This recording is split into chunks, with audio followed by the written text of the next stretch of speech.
La idea era conocerte, conocer qué haces, cuál es tu formación y qué ha ido pasando a lo largo de tu vida. La invitación era, nosotros como sector estamos atravesando una crisis, esa crisis a veces necesita de análisis, necesita de repensarse y a veces personas que no están en lo que hacemos nosotros son las que nos ayudan a verlo desde otro lado. Bien, bueno, voy a ver si con mi experiencia puedo aportar un granito de arena a esto. Bueno, como bien dijo Rodrigo, soy médico, ya hace más de 20 y pico años.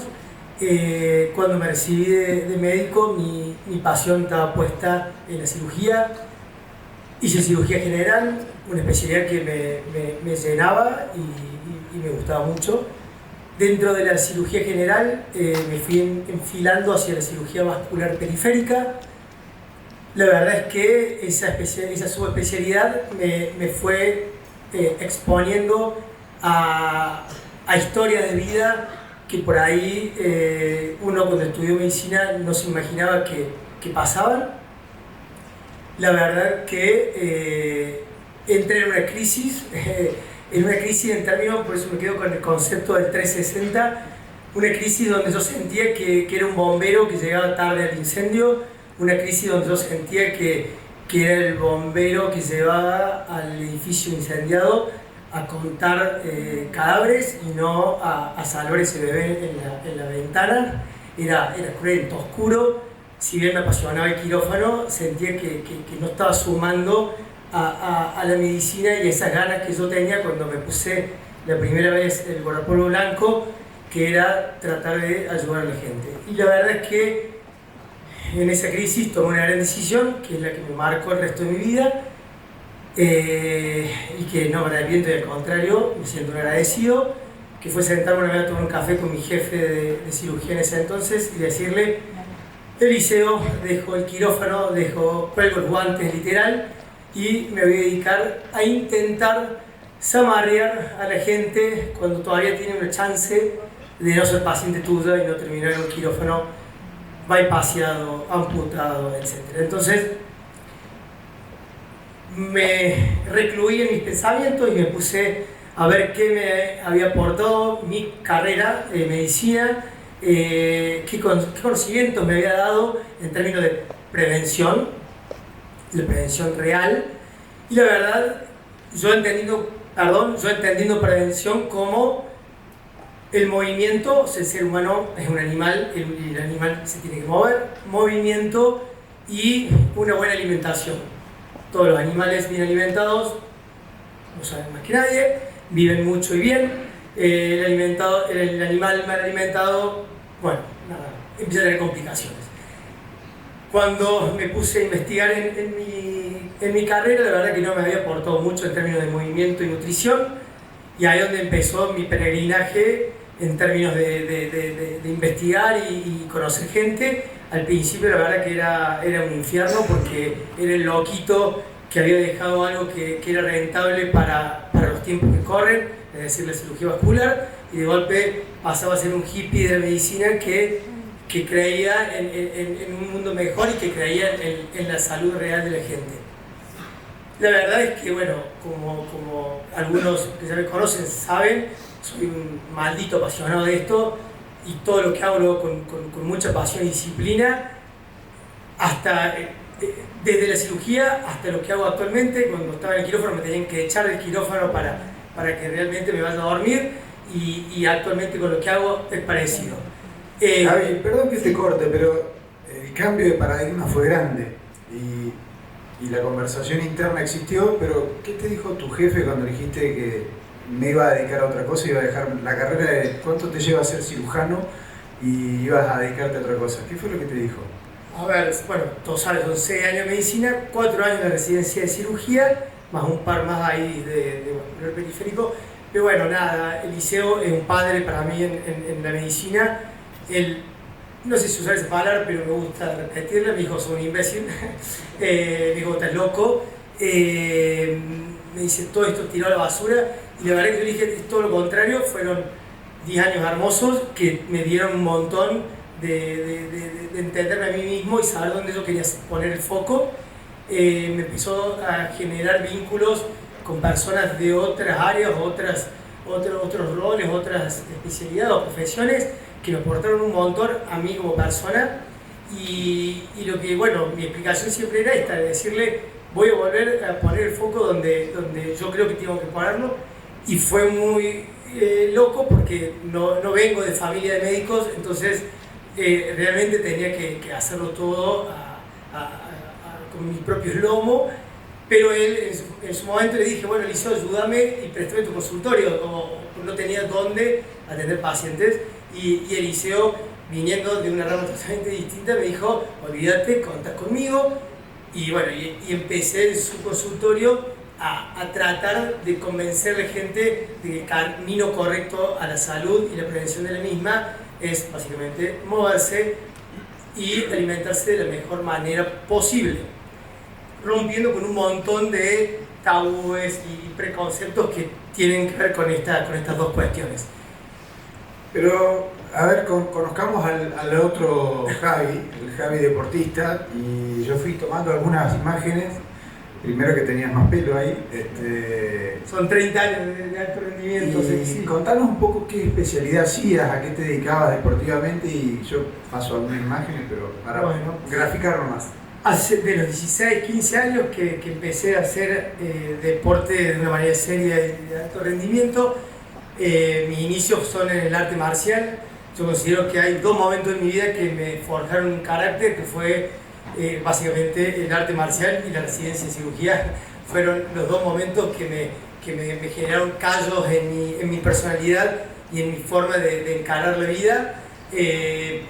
Después hubo un momento que fue bisagra en mi vida profesional, que fue, yo venía del arte marcial, me dediqué a la cirugía. Estando ya en la cirugía no me dejaban pelear por las manos, por cuidar las manos.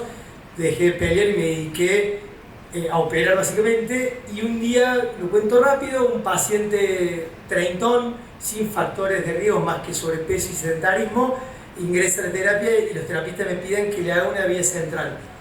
Yo como cirujano residente de cirugía entro a la terapia, entro a la habitación y tenía toda la pared de la cabecera de su cama llena de dibujitos de sus dos hijas. Y la verdad que me puse a investigar en historia clínica qué le pasó a este tipo. Bueno, era un infarto masivo. Bueno, hice lo que tenía que hacer, la vía central, me fui a dormir, estaba de guardia, me llamaban a la noche que había muerto y tenía que salir al pasillo a explicarle a la esposa lo que había pasado.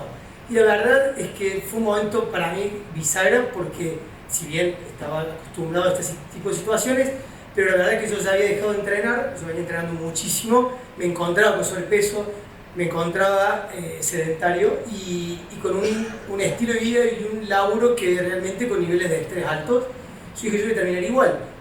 Y entonces ahí es donde hago este clic y digo, bueno, a ver, ¿qué necesito yo a nivel deportivo o a nivel de movimiento para empezar a mejorar mi estructura? Entonces ahí es donde paso del arte marcial a deportes de endurance. Básicamente me empiezo a dedicar a correr, me apasiona la montaña, empiezo a correr en montaña, me apasiona el triatlón, nadar, pedalear, correr. Y bueno, básicamente mi vida empezó a girar en torno a eso, moverme todo lo que podía. Desde que me levantaba hasta que me iba a dormir, tenía un hueco y me movía. Y investigar y ver todo este mundo de la nutrición, que estamos hablando de esto hace más de 15 años. No es el boom actual donde cualquiera se bandera atrás de una línea nutricional y sale a vender. Esto era más una cuestión de realmente entender al ser humano como un animal. Era más una cuestión antropológica, desafío antropológico que de ciencia actual. Y buscar esto, ¿no? Es lo básico. ¿Qué necesita el ser humano en términos de movimiento y nutrición para estar en su tope de capacidades?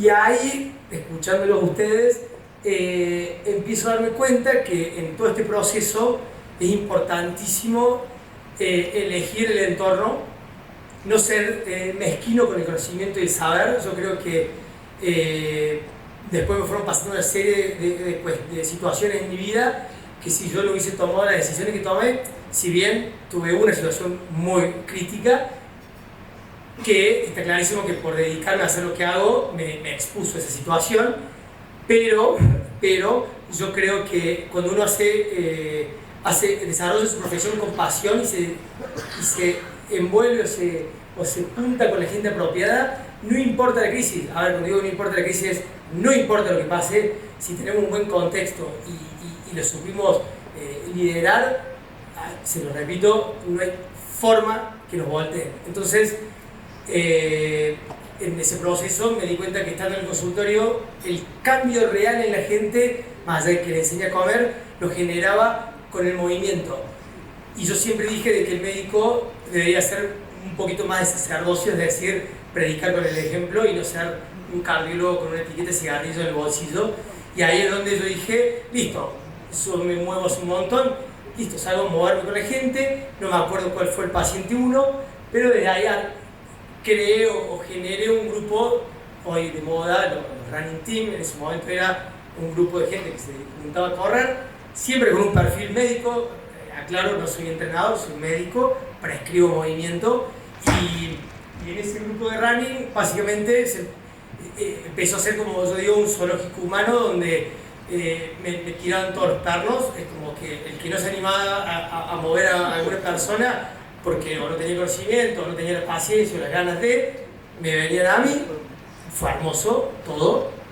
Me fui rodeando de gente, casi algunos con más pasión que yo, y bueno, una cosa siempre va llevando a la otra. Fui probando todo lo que se cruzó en el mundo de la endurance, de carreras de, no sé, 10 kilómetros a 200, en autosuficiencia, en calor extremo, en frío extremo. Siempre fui convencido que el ser humano está hecho para molestarse y desde ahí crear capacidades. Entonces, hoy casi les digo que me levanto todos los días diciendo cómo voy a hacer para molestarme un poco más. Y de un ejemplo sonso. Esta mañana tenía que venir acá, yo vivo en la otra punta de la ciudad y me encanta andar en moto. Tengo una scooter, ¿no? Y siempre digo que vendí la camioneta y me compré la scooter porque detesto el confort de la camioneta. Es como que hace frío, pongo la calefacción, hace calor, pongo el aire. Voy en una camioneta, hay menos riesgo que me lastime porque si choco a alguien, rompo el otro, o todas estas cuestiones. Y cuando venía por acá me dice mi mujer, ¿y vas a ir en la moto? Obvio. Y me dice, voy a todas las motos. Y si te pasa algo y no llegas, digo, ¿qué me puede pasar? Y bueno, nada, estas cosas de, digo, me tomo un Uber, pero yo no, siempre me voy en la moto. Y me viene en la moto. A lo que voy es, uno siempre intenta esto, ¿no? De ir buscando esa zona de confort que está súper trillado, pero aprendan a diferenciar entre el que realmente la busca o la encuentra y se apichona ahí, o el que realmente su misión en esta vida es entenderla y destruirla, y que no existe zona de confort. Había un Navy SEAL que decía disfrutar del disconfort, o que tu estilo de vida sea el disconfort. Yo creo que eso es una cosa hermosa. Bueno, en el agro y últimamente tenemos bastante de disfrutar del desconfort, pero traje estas dos placas, viste esta que encontré viejísima, de La Voz del Interior, que contaba de un médico que entrenaba un grupo, los troyanos, hace mucho eso. Esto es en la entrada al Champaquí, pero también traje esta porque no es un team running de atletas de alta competencia únicamente, inclusive estoy yo, así que imagínense que hay lugar para todo el mundo, y tenemos historias dentro del grupo de personas que ni de cerca pensaban que iban a hacer cosas que están haciendo. Es muy bueno esto. Esto explica realmente cómo uno debería ser plástico y entender a las personas en función de su 360, de su origen, y desde ahí, con el saber, poder expresarlo y aportar y mejorar. Acá a la izquierda, bueno, estoy yo intentando dar una clínica de técnica de running. El que ven corriendo es Luciano Tacone, es una de nuestras promesas del triatlón a nivel mundial, es argentino, es un excelente atleta que nos apoyó en ese momento para justamente dar una explicación de cómo hay que correr. Y de aquel lado, bueno, lo voy a resumir lo más rápido que pueda, es la historia de Sol. Me animo a nombrarla y a mostrarla porque ya se expuso en una charla TED, o sea que se haga cargo. Ella tiene una edad parecida a mía, 48, 47. Yo la conocí desde hace muchos años, pero intervengo en su vida hace aproximadamente 7, donde ella ya venía con un diagnóstico de una esclerosis múltiple, que es una enfermedad degenerativa neurológica. Cuando yo me acuerdo, o por alguna cuestión recuerdo que estaba ya con ese problema, ella estaba en ese momento con 192, 193 kilos, postrada en un tercer piso. Nada, y como dato de color, que calculo por eso puso, con todo esto que vengo charlando, básicamente fui un día a la casa, me le senté al lado y le dije, de esta se sale de dos maneras, una perdiendo el peso y la otra de alguna manera empezándote a mover y tratar de ganarle o frenar, no sé qué gana la esclerosis múltiple, de frenar tu enfermedad y ver qué queda atrás de esos 192 kilos para ver cómo lo combatimos. Está clarísimo que como loquito que soy, cuando lo planteé, se me vinieron todos encima, de su neurólogo, nada, fue una catástrofe, pero que, como soy yo, le dije, se dan todo al carajo, vamos para adelante. Hay veces que hace falta simplemente un poquito de apoyo y cambiar del bastón que usaba a un bastón un poco más humano, y básicamente fue una lucha desde, primero, bajarla del tercer piso, y segundo, no había ascensor, y segundo, empezar con estímulos tan simples como estar parada en la puerta de su casa hasta que yo termine el consultorio y ver cómo la subía de vuelta, hasta empezar a caminar hasta la esquina, bla bla bla. Final de la película, llegó a 78 kilos, ya corrió carrera de 10 kilómetros, carrera de 70 kilómetros en montaña, ya hizo medio Ironman. No la dejo seguir haciendo triatlón porque no quiero que ande en bicicleta, porque por ahí tiene un poquito complicado el equilibrio, pero si no podría hacer tranquilamente triatlón. O sea, es una mujer que es un ejemplo realmente de resiliencia y es admirable. A día de hoy, nunca, bueno, está jubilada, obvio por discapacidad, el entorno o el contexto no la acepta, está claro, está rota, médicamente hablando. Yo nunca le cobré nada, entonces en un momento me dice, Javi, ¿cómo puedo hacer? Yo no te puedo pagar, no tengo nada. Le digo, págame con trabajo, básicamente, ayúdame a hacer lo que hago y a tratar de cambiar más vidas.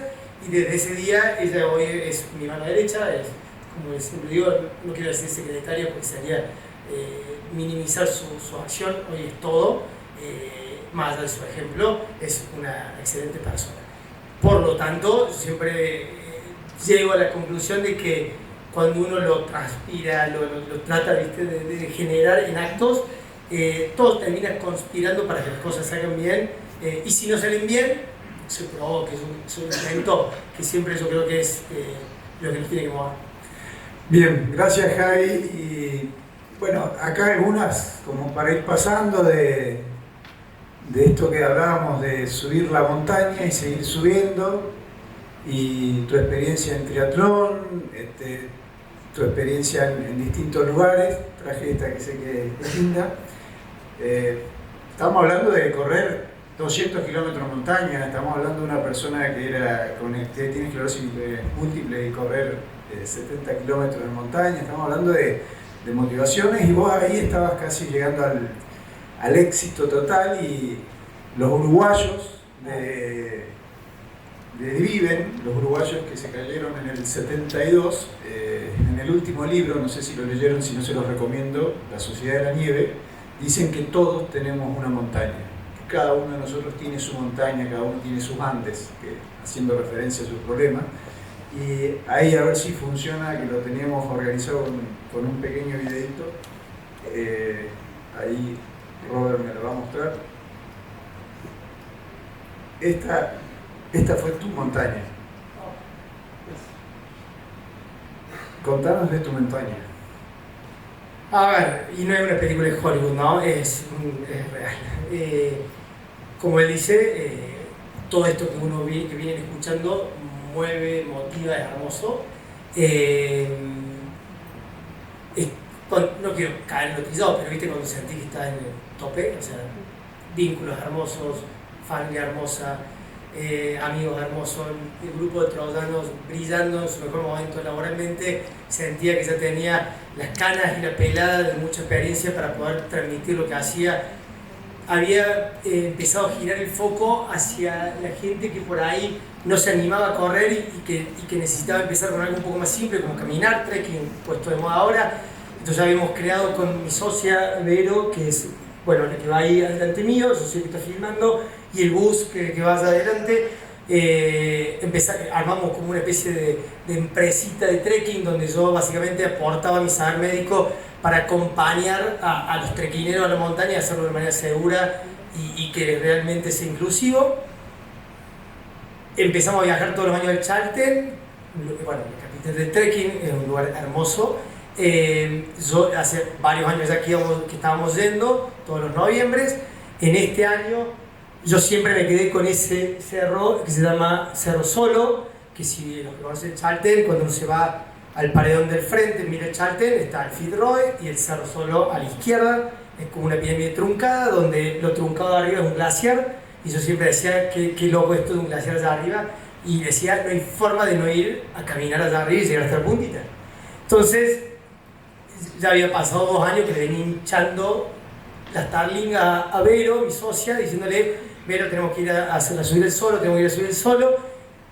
La convencí el año pasado y intentamos subir el solo. Siempre quiero que quede claro, soy un enfermo de la seguridad y un enfermo del cuidado personal, soy médico y lo predico, pero yo sabía que acá le íbamos a hacer un tilín a las del León, es decir, nos íbamos a meter en algo pesado para el cual yo no estaba entrenado, no soy un bicho de alta montaña, no soy un especialista en escalada, teníamos todos los recursos, teníamos todo el equipo, le dije, bueno, pero vamos. El día era soñado, había nevado un montón la noche anterior y el día anterior, y decidimos emprender la marcha. Salimos a las 3 de la mañana, cosa de que nos agarre el día ya acercándonos a la bestia. Justo antes de entrar a la bestia hay un río de hielo que había que usar rápido y llevamos los crampones, o sea, estaba todo perfecto, todo.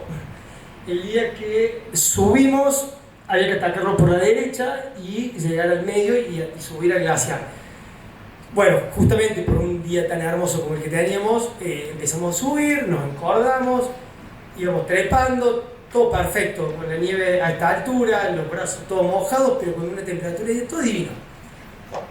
Justamente por el calor se empezó a derretir la nieve, estábamos arriba de un planchón de nieve sobre la primera parte del glaciar, y la verdad es que las condiciones no eran buenas para seguir subiendo, y le digo, pero yo hasta que llegué, bueno, el Gus, que es el que va adelante, estamos hablando de comunicadora social, devenida a ultramaratonista, excelente también atleta, y él de adelante, administrador de propiedades, devenido en técnico de seguridad en montaña, o sea, que también entiendan que no éramos personas que veníamos del rubro, no éramos hijos de mendocinos que habíamos hecho estrella con cabo, no, éramos gente que nos gusta correr en la montaña, pero estas cuestiones de alta montaña no habíamos hecho nunca. Tomo la decisión, siempre cuando hay que tomar decisiones drásticas tiene que haber un líder y se hace lo que dice ese líder y se acabó. Bueno, dije, chao, hasta que llegamos, bajamos, la verdad que fue una decisión perfecta y es increíble, es como si el mundo conspirara, veníamos charlando de vida, ya habíamos salido del riesgo prácticamente por un sendero como ese, sin ningún tipo de dificultad técnica. Hago una salvedad y yo creo que, por eso digo que la vida uno lo va condicionando. La noche anterior estábamos acostados en la cabaña y la gran discusión era qué mochila llevábamos. Si llevábamos una mochila de ataque chiquita con lo indispensable para ir corriendo, entonces la idea era ir corriendo, atacarlo, bajar corriendo, lo cual nos exponía menos a la montaña y el frío, etc. O éramos un poquito más conservadores, íbamos con la mochila grande de trekking, la que ven ahí, y llevábamos de todo. Entonces íbamos más tranquilos, relajados, estábamos 2 días de que lleguen casi 20 personas, entonces decíamos vamos tranqui, disfrutemos el día, no nos quememos hoy. Por suerte tomamos la decisión de ir con la mochila pesada, a veces en este mundo en el que vivimos, el ser hasta un poco cagones, perdón por la palabra, pero es real, a veces y anticiparse a posibles problemas, aunque sea pesado y engorroso, vale la pena. Subimos y cuando venimos bajando, charlando con el contaba de la vida, me acuerdo de las palabras textuales que le dije a Vero, digo, nena, qué bien que me siento, lo fuerte que estoy. Le había contado justamente que había cambiado el plan de gimnasio, digo, no me duele la rodilla, vengo impecable. Veníamos bajando por una ladera y había un precipicio, un arroyo de deshielo. Teníamos que tomar la decisión, había piedra grande a la izquierda. Y bueno, yo venía adelante. Yo estaba haciendo el rol del buscamina. El buscamina básicamente es ir caminando adelante buscando la dificultad. Había mucha nieve sobre grietas, entonces íbamos acordonados, ya no me soltó la cuerda, el bus venía atrás de todo, porque el más pesado es el que tiene que resolver el problema en caso de que alguno se caiga. La Vero, mujer en el medio, yo adelante. Bueno, ahí va el bus camina, el vivo.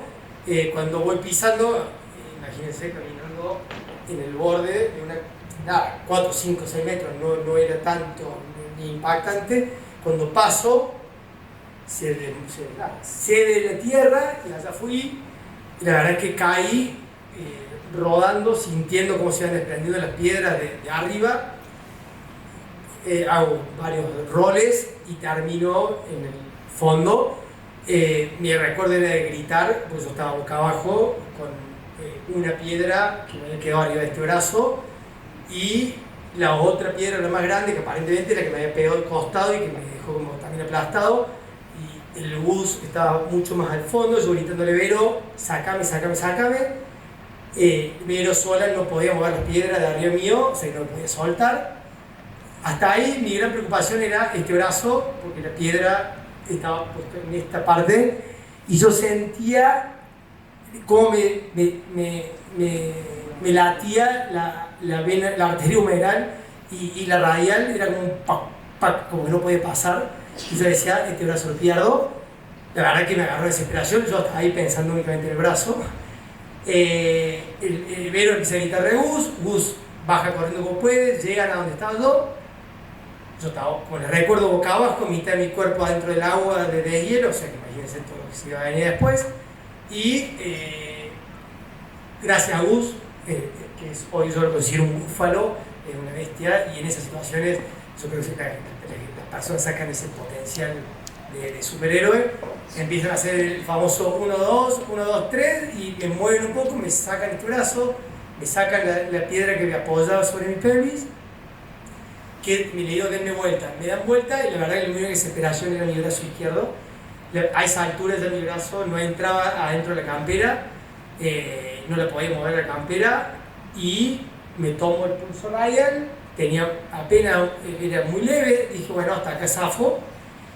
Yo me intentaba hacer palanca para ver si tenía fracturado radicúbito, aparentemente estaba todo en su lugar. Y le digo: chicos, levántenme rápido, que tengo que salir de acá, estaba todo mojado. Eran las 2 de la tarde, hacia las 3 de la mañana que venimos renegando. Cuando me paran entre los dos, cuando me quedo parado, siento un crac, crac, crac, crac, y me desplomo. Entonces en el piso lo miro y le digo: estamos en el horno, tengo todo roto. Y ahí es donde empieza esta epopeya, que básicamente fue una de las enseñanzas más importantes que tuve en mi vida, y lo resumo en algo tan simple como mirarlos los dos y decirles: nada, hagan lo que tienen que hacer. Y ahí es donde ellos activaron un protocolo de rescate que la verdad que era ahí sí de película de Hollywood. Era como cuando todo sale perfecto, y lo que hablábamos del tema de enseñar y transmitir todo, absolutamente todo lo que saben y todo el tiempo. A un gran profesor mío me dijo una vez: nunca te canses de repetir tus conocimientos, porque es la forma en que más vas a aprender. En el momento que uno aprende una vez algo en la vida y se lo guarda, sí o sí después o lo perdes o lo modificas al concepto. Y justamente eso fue lo que hizo que el bus rápido en la radio contactó a la gente de guardaparques. El bus les decía: estamos acá en un accidente. Yo le digo: no pierdan el tiempo, decirle que tengo fractura múltiple de pelvis, creí que tenía el fémur fracturado y el antebrazo izquierdo, o sea que me tienen que sacar sí o sí. Bueno, activa todo el protocolo, y el gran tema fue sacarme de ahí, me arrastraron hasta un lugar seguro, etcétera, etcétera. Fueron 5 horas y media tirado en la nieve hasta que vinieron a buscarme. Necesitaron 37 personas rescatistas para poder sacarme. Fueron 6 horas más arriba de una plancha. Y ahí es donde empieza como esta cuestión de ser médico y al mismo tiempo paciente, y donde uno tiene esos pocos segundos o minutos o horas para empezar a decir: bueno, a ver, poner la mente en frío, ser súper objetivo, abstraerse de sus afectos, de lo que había dejado uno en Córdoba, y decir: bueno, ¿qué tengo que hacer yo para salir de acá? Y básicamente fue eso, es decir, bueno, ahí en el mes de la nieve, esperemos que lleguen. Cuando llegaron no sabían poner un inyectable, lo cual nada, me tocaba. Como me dice el líder del equipo, me dijeron que son médicos, me mandaron con esto, abrí el botiquín, tenían un Flexicamin B12, me lo inyecté en el glúteo, me metí una heparina como anticoagulante, como que hice una cuestión ahí media de urgencia. No me podían acostar boca arriba en la tabla porque yo tenía fracturado las 4 ramas del pubis y allá en el sacro tenía una fractura vertical, o sea que era una pelvis inestable, estaba sangrando, tenía el abdomen ya todo distendido por la hemorragia interna. El brazo izquierdo estaba haciendo un síndrome compartimental, que es cuando se inflama tanto por la contusión que ya estaba en riesgo de la circulación. Entonces, viste, como estaba en una situación compleja, la verdad es que me pusieron de costado. Si imagínense, en una tabla de costado, colgado de una soga, bajando por las piedras. Fue una locura, fueron 6 a 6 horas. Llegué a Chalten 3 horas de ambulancia de Calafate, y lo loco fue que cuando entro al Calafate de la terapia, viene rápido el cirujano general y me dice: te tengo que abrir para ver que está sangrando. Yo, ni se te ocurra. Justamente, volviendo al concepto de 360, es esto, ¿no? Del contexto, venía de hacía, ya yo llegué como a las 12, ya hacía 24 horas que estaba dando vuelta, y le digo, no estoy en condiciones de entrar a un quirófano ahora. Le digo, mira los parámetros del monitor, está todo estable. Le digo, a mí no me tocas, vemos mañana cómo amanezco, hacemos el laboratorio y vemos mañana. Bueno, en corto, al otro día me hacen laboratorio, me perdió la mitad de la bulimia, o sea, de sangre, pero estaba totalmente estable. Y ahí es donde empieza otra gran dificultad, que era cuando viene el equipo de traumatólogos. Viene el equipo de traumatólogos y me dicen: Doc, te tengo que meter en quirófano, te tengo que poner un tutor externo para estabilizarte la pelvis. Déjame Sí.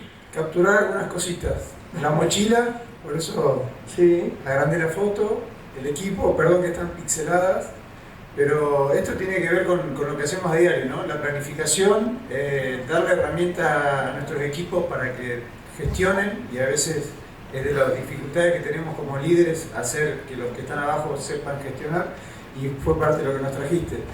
Y después se vino esto, y esto que empezás a contar ahora, ¿no? O sea, Sí, ¿qué pasaba después de todo eso? Fue complejo, la verdad, esto es la realidad, y son fotos caseras, familiares, no hay nada inventado.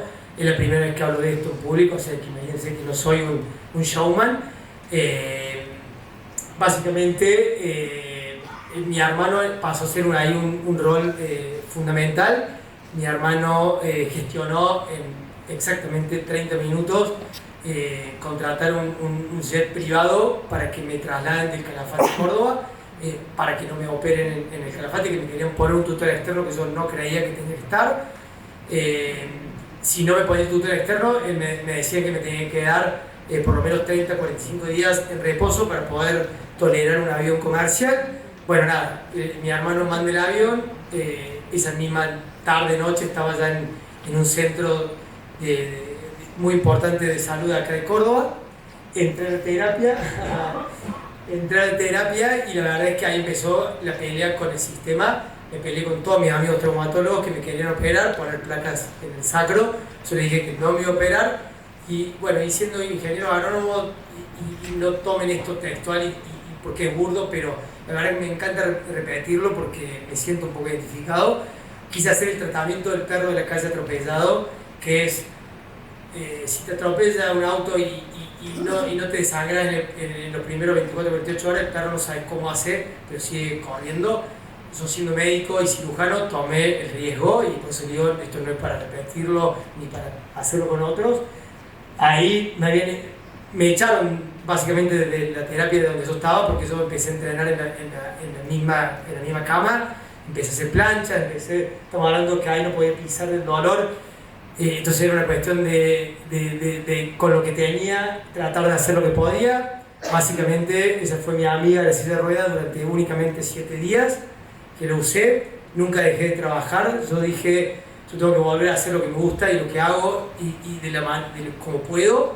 El accidente fue un miércoles, me echaron de la institución esta un martes a la mañana, y el martes a la tarde se estaba entrenando en la pista de atletismo con todos mis corredores, yo en el silla de rueda obvio ese día, y a partir de ahí no llegaba ni al mes, y yo estaba haciendo lo que podía con lo que tenía, y esto un poquito lo que hablaban hoy ustedes.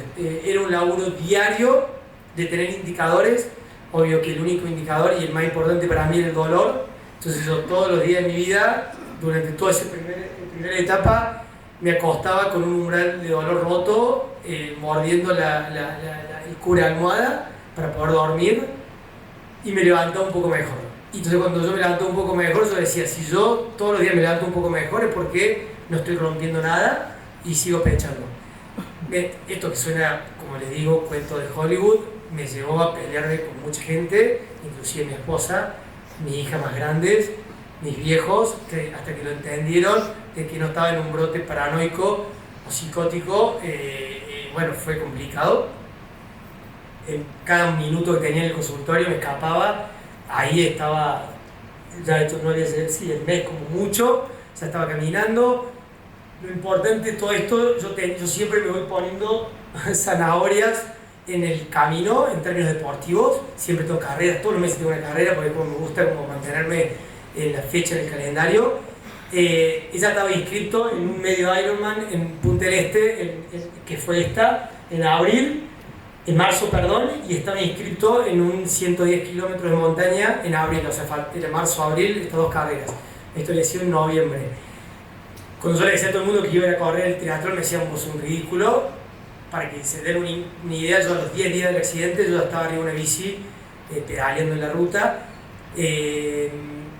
Cuando decidí probar la bici, hice un grupo de WhatsApp con unos loquitos como yo, éramos 6 en su momento, cuando le puse el nombre del chat que era Recuperemos a la Chancha, porque me dicen chancha, quedaron 2, los otros dijeron vos estás loco, vinieron, me buscaron y me llevaron a pedalear a la Lucchesi. La verdad es que fue durísimo porque el sillín de la bici apoya sobre las dos ramas de abajo de la pelvis, pero bueno, dije, si hasta acá no se había movido nada, no tiene por qué moverse ahora, y fue como un gadget que tuve, que era la bici, para arrancar a moverme como un animal. Esa es mi esposa en mi primer carrera de montaña después del accidente, que fue a los 3 meses del accidente, yo estaba acá. Esto fue subiendo la cuesta del Portezuelo, ahí nomás de esto. Lo gracioso de esto es que si yo no me operaba, uno de mis amigos traumatólogos me decía que yo iba a tener que estar 6 meses en reposo en cama ortopédica para que mi pelvis se consolide. Bueno, nada, está claro que... Por eso les digo, yo siempre teniendo una cuestión de conocimiento anatómico, se reía una enfermera de la terapia cuando entré, porque yo me senté el miércoles. El jueves a la mañana, estando en el Calafate, lo primero que hice fue abrir la computadora de Vero y ponerme a estudiar, a repasar la anatomía de la pelvis, donde se insertaban los músculos, la articulación y todo, como para decir lo que me iba a tener esos años, se me iba a tener que enfrentar, discutir con traumatólogos, etc. Entonces digo, tengo que estar bien parado. Y bueno, y fue como armar la estrategia de camino, es quiénes me rodeaban, quiénes iban a ser incondicionales conmigo y a dónde quería llegar yo, que era básicamente volver a ser el que era antes, o lo mejor posible, poder correr y volver de vuelta a lo que me gusta hacer, que es transmitir el movimiento. Y desde ahí, final súper feliz, como pasa a veces en esto, lo internalicé como un callo más en mi vida. Me enseñó de que el rodearse de gente correcta es lo mejor que puede pasar en la vida, y lo más importante que a veces me gusta transmitírselo a los profesionales de otras áreas es de que no somos solamente un físico, sino que estamos formados por una psiquis o una mente y ese cuerpo, y que a veces no están alineados. Yo tuve una mejora muy rápida en términos físicos, porque se habrán dado cuenta que era impecable. Yo pensé que mentalmente estaba al 100, casi te diría que a la semana. Nunca había hecho el duelo de lo que fue realmente, no solo por el accidente y el estrés del accidente, sino por la pérdida de chance. Básicamente es morir en el intento y perderme de todo lo que significaba el crecer a mis 4 hijas, etc. El tema fue que, creyendo que estaba todo resuelto, en uno de esas 2 carreras, el medio Ironman en los 110 kilómetros de Patagonia Run en abril, me di cuenta que mi cabeza no estaba preparada largamos la carrera, yo creyéndome que estaba bien, no sé por qué, en el kilómetro 30, 40, en plena noche, en un descenso, una chica que venía delante nuestro se tropieza, aterriza con su cara en una piedra, y esa cosa va a decir, no me puede estar pasando esto a mí acá. Siendo médico frené, le asistí, era una cosa dantesca, era Kill Bill, me tosía, era todo lleno. Y la verdad es que dije, wow, bueno, listo, hice lo que tenía que hacer, taponaje, le reduje la fractura de tabique y toda la historia. Estaba con mi mujer y unos amigos, salimos corriendo, como digo, bueno, a ella le hice volver para atrás para que vaya a un puesto, y a los 2 kilómetros empecé a vomitar. Yo me emociono, pero digo, boluda, no estaba preparado, ¿viste? Cuando decís, estoy roto, me dice, ¿qué te pasa? Digo, estoy roto, o sea, mi cabeza no estaba preparada. Entonces, a veces, siempre digo, uno puede ser un toro, tener un torque terrible, nuestra cabeza a veces no acompaña, por eso siempre le digo que el 360 y el checklist de todos los días, a nivel de empresa, a nivel de empleados, a nivel familia, tiene que ser realmente 360 y no comerse el viaje de que porque o tienen un buen clima, o tienen una buena cosechadora, o tienen un buen ingeniero agrónomo, creérsela que se van a comer la cancha. Mentira, a veces con que una herramienta o una pieza de esa estructura les falle, les cago el viaje. ¿Estamos? Así que bueno, nada, disculpen. Gracias, Javi, por compartir.